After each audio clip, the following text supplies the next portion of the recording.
ரசூல் ஸல்லல்லாஹு அலைஹி வஸல்லம் அவர்கள்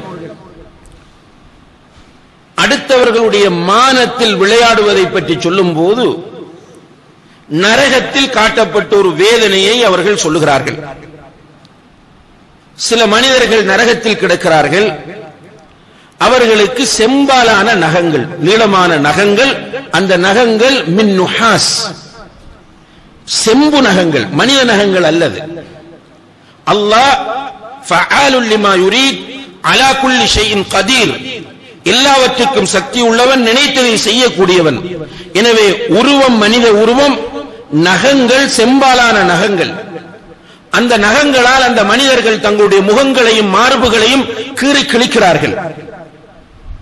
ரசூலுல்லாஹி அலைஹி வஸல்லம் அவர்கள் அதிர்ச்சி அடைந்து அந்த தண்டனையின் அகோரத்தை பார்த்து ஜிப்ரீல் அலைஹிஸ்ஸலாம் அவர்களிடத்தில் இது என்ன என்று கேட்டபோது ஜிப்ரீல் அலைஹிஸ்ஸலாம் அவர்கள் சொன்னார்கள், இவர்கள்தான் உன்னுடைய சமுதாயத்தில் அடுத்தவர்களுடைய மானங்களில் விளையாடி திரிந்தவர்கள். இவர்கள்தான் உன்னுடைய சமுதாயத்தில் அடுத்தவர்களுடைய மானங்களில் விளையாடி திரிந்த மனிதர்கள்.